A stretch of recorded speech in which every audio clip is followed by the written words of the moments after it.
Hey, AGamer'sWife, aka ThePureHeartSora here, and I wanted to take the time to talk about the movie Sinister. Now, for those of you who don't know, this movie is based on a true crime writer named Allison. He moves into a house where the recent abnormal killings have taken place. With that, he discovers a box with home movies that eventually puts his family in danger. So, first of all, this is a classic horror film, and by classic, I mean it's predictable. I could literally tell you when the next jump scare was going to come up. Honestly, the trailer is more terrifying than this movie itself. It's a very slow-paced movie and somewhat forgettable. The explanation as to why these killings were happening is confusing and a bit difficult to get a deep understanding of, but luckily it's simple enough to grasp the basic concept. Oh, and by the way, they have a minor plot twist, but it isn't much of a shock. Now, I went with two guys to this movie, and they were strongly terrified. I, on the other hand, was, well, willing to sleep through it. But I was too bored to do so. Now, I do admit, though, there was a part that caught me by surprise, and I do give applause to this movie for it. But one out of X amount of jump scares that are, like, in total of this movie is still pretty bad.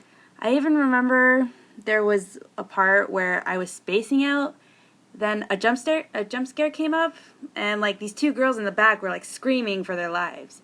And when I like started to pay attention again and noticed it, I was really disappointed. I can't tell you because, I don't know, don't want to give anything away.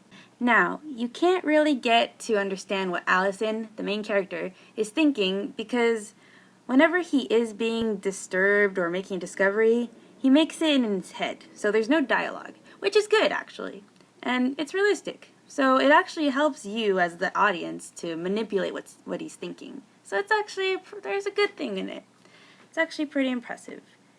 And, my main random concern, though, is why the heck does this boy have to have long hair and look like a girl? I seriously could not wrap my head around the fact that he was a boy.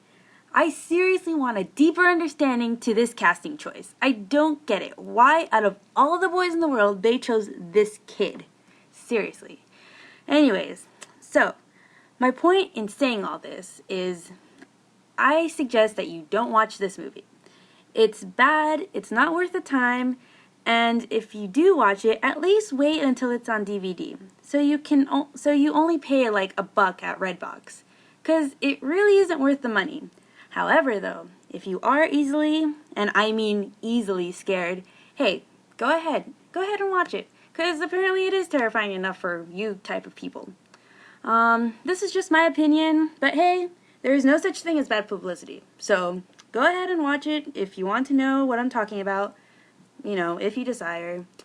Just my personal opinion, or at least tip for you, is just at least wait for DVD. I wouldn't want you to spend money to watch this disappointment. But hey, so have an awesome possum fun time.